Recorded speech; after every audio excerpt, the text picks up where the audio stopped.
Assalamualaikum warahmatullahi wabarakatuh. Apa kabar Ananda semua? Mudah-mudahan Ananda semua dalam keadaan sehat dan tetap semangat.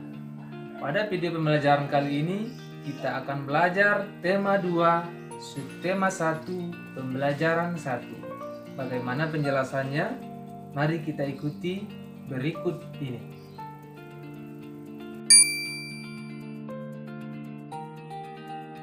Baiklah anak-anak Bapak, pada video pembelajaran kali ini kita akan membahas tema 2, persatuan dalam perbedaan, subtema 1, rukun dalam perbedaan, pembelajaran 1. Nah, Ananda, silakan perhatikan gambar berikut. Apakah Ananda masih ingat gambar apakah ini? Ini adalah gambar burung Garuda Pancasila yang merupakan lambang negara kita Republik Indonesia. Di belakangnya gambar bendera merah putih yang merupakan bendera Indonesia. Nah, untuk mendapatkan kemerdekaan, banyak sekali pejuang-pejuang kita yang telah gugur di medan pertempuran. Nah, dua tokoh berikut adalah tokoh proklamator Republik Indonesia, yaitu Bapak Soekarno dan Hatta. Proklamasi kemerdekaan menjadi tonggak sejarah bagi perjuangan bangsa Indonesia. Meskipun terdiri atas suku yang berbeda, rakyat Indonesia bersatu dalam memproklamirkan kemerdekaan negara Indonesia. Walaupun berbeda-beda, tetapi tetap satu juga, sesuai dengan semboyan negara kita yang berada di kaki burung Garuda, Bhinneka Tunggal Ika. Nah, silakan Ananda mengamati tulisan berikut ini. Apakah yang Ananda ketahui tentang teks berikut?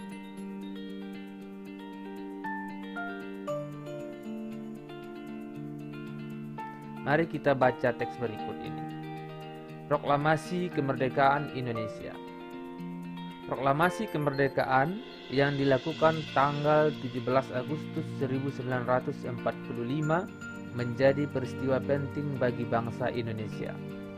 Peristiwa tersebut menjadi tonggak sejarah di mana bangsa Indonesia berhak atas kemerdekaan dan wajib mempertahankannya.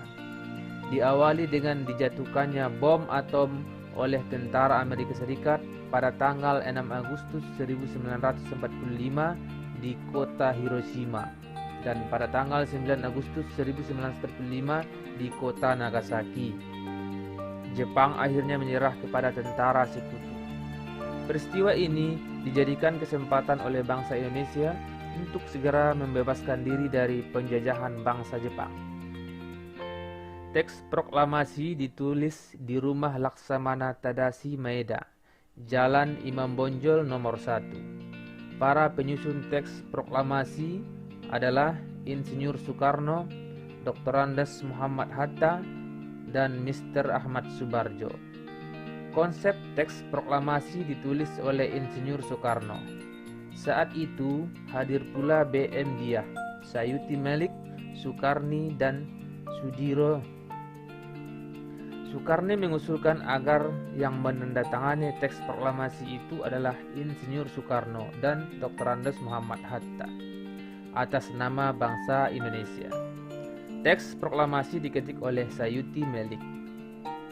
Pagi harinya, 17 Agustus 1945, di kediaman Soekarno, Jalan Pegangsaan Timur nomor 56, telah hadir antara lain Suwiryo Wilopo, Gafar Pingodikyo, Taprani, dan Trimurti. Acara dimulai pada pukul 10 dengan pembacaan proklamasi oleh Soekarno dan disambung pidato singkat tanpa teks. Kemudian bendera merah putih yang telah dijahit oleh Ibu Fatmawati dikibarkan. Nah, Ananda, dari teks yang sudah Bapak bacakan tadi, silakan Ananda membuat peta pikiran berdasarkan kerangka pikiran berikut. Apa mengapa, siapa, bagaimana, kapan, dan di mana. Silakan Anda buat di buku latihan tema.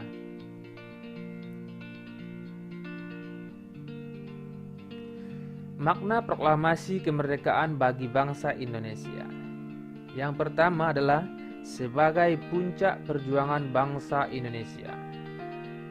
Dari sekian tahun kita dijajah, maka hari itu adalah puncak perjuangan bangsa Indonesia, bahwasanya kita telah diakui di mata dunia. Yang kedua, pengakuan kepada dunia luar. Yang ketiga, menaikkan martabat bangsa. Yang keempat, perjuangan sebagai negara baru. Yang kelima, tonggak sejarah negara Indonesia. Nah, apa makna proklamasi menurut Ananda? Silakan tuliskan di buku latihan tema. Ananda, apakah Ananda masih ingat dengan pepatah di mana bumi dipijak, di situ langit dijunjung? Nah, makna dari pepatah ini adalah apabila kita pergi ke suatu tempat yang baru, kita harus beradaptasi dan menyesuaikan diri dengan kondisi lingkungan di daerah itu. Nah, begitu pula dengan makhluk hidup yang ada di bumi, akan selalu menyesuaikan diri dengan lingkungannya agar bisa bertahan hidup. Makhluk hidup yang ada di bumi adalah manusia, hewan, dan tumbuhan. Nah, berikut ini adalah bunga teratai. Marilah kita baca teks berikut dengan cermat. Tahukah kamu bunga teratai? Tanaman ini tumbuh di air. Agar dapat menyesuaikan diri, tanaman ini memiliki akar di bawah air. Tangkai daunnya tumbuh menjalar sehingga daun teratai dapat mengapung di air. Daun teratai bundar dan lebar. Fungsinya adalah agar daun dapat menyerap cahaya matahari sebanyak-banyaknya. Hal ini akan berdampak saat penguapan air dan berfotosintesis. Daun teratai memiliki larutan yang bermanfaat sebagai pembersih daun. Teratai memiliki batang dengan rongga di dalamnya. Rongga ini berfungsi untuk membawa oksigen ke batang dan akar. Meskipun akar berada di dalam air, akar masih tetap dapat bernapas. Nah, Ananda sebagai tugas di rumah, pilih satu tanaman, lalu temukan ciri-ciri dan cara beradaptasinya. Tuliskan informasi yang kamu dapatkan pada peta pikiran berikut. Tuliskan laporan berdasarkan informasi yang kamu tulis pada peta pikiran.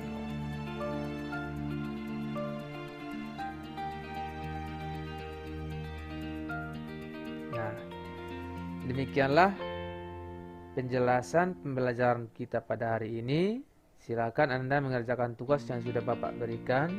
Terima kasih. Nah, Ananda semua, demikianlah video pembelajaran pada kali ini. Silakan Ananda mengulangi kembali pelajaran di rumah. Tetap jaga kesehatan, tetap semangat. Sampai berjumpa lagi pada video berikutnya. Assalamualaikum warahmatullahi wabarakatuh.